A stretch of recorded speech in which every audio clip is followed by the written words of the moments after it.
everyone, it's Brian with GreyWolf Towers again. So today is going to be the second part of the video that we just filmed. It should be the previous one on the list. It is the upgrade of my daughter's Asus BR1100CKA model laptop. This process is fairly easy and straightforward. If you have a need to either upgrade the same model or are just finishing it because you want to watch the second part, I appreciate it. We're basically just taking this M.2 NVMe and putting it into this laptop. Now the laptop is a lower end laptop, so if you are wanting anything for gaming, it is not the laptop for you. That aside, it is a great little laptop. My daughter seems to love it a lot. Now there are 9 screws on the back. You've got 4 on the very back, 3 on the middle section, and 2 on the front. There are none that are hidden, and they are all captive. So for this, we will need a Phillips head screwdriver. So we're going to take our, sorry about that. We are going to take our Phillips head bit from our Minnow toolkit from iFixit. Again, not sponsored by them in any way, shape, or form. It's just that's the tool that I've got. It just happens that that's the tool I got. So here we go. So again, these are captive, so they will not come out all the way. You just make them so they're loose. A little bit looser here. There we go. And then we're going to do all 9 of these real quick.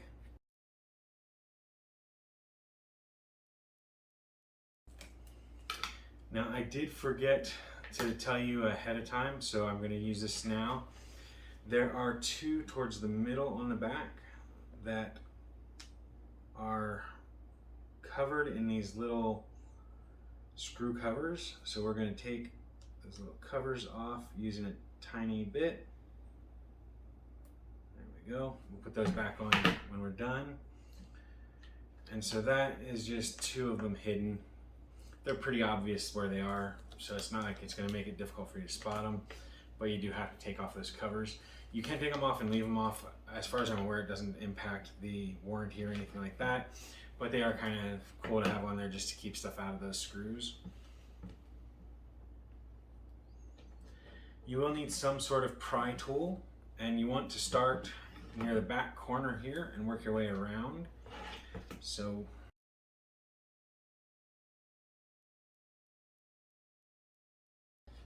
we're about halfway done. Here we go.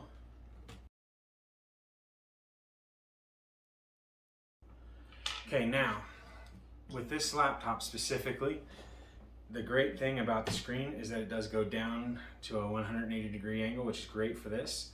When you lift it up, there are 2 cables that are attached, so you do want to keep that in mind. We are, however, going to leave them attached for this part of the process because we don't need to remove them, okay? There is one negative that I forgot about this process, and so I'm going to have to step aside for a quick second and edit here, but there is no M.2 drive screw included, so I'm going to cut, come back, and finish the video after I get a M.2 screw. I forgot to put it in my bits here, so give me one moment, be right back. Okay, sorry about that. It took a little bit longer than I planned, but you won't notice the difference because it'll be cut and spliced. This cost about $7 to $10 on Amazon, and it's just a whole bunch of screws of different sizes, specifically for laptops. And I've used this one before in the past. If I remember correctly, it's the M2.5 by 5, and that's the type of screw. So we're just going to put the tip on the screwdriver, put the screw on the screwdriver. We're going to insert the M.2 in here.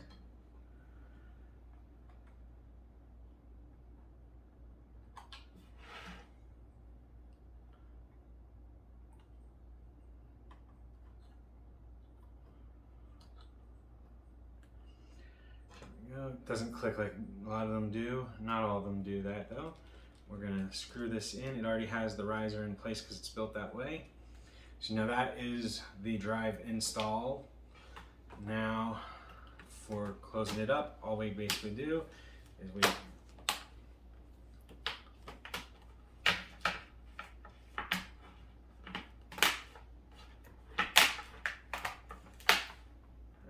pretty much it. Nothing extravagant, nothing hard.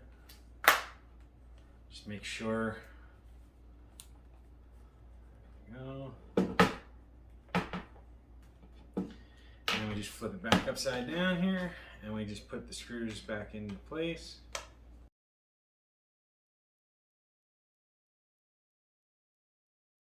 And then we slide the cover. We lose the cover. So I've dropped the cover, and there's not going to be any way that I can find that because I have dark wood floors and this is going to disappear into it. So that one's gone unless we miraculously find it later. This one we can put back on. There we go. Just, it'll probably fall off because this is like the third time that I've taken it off. But now for the hard part.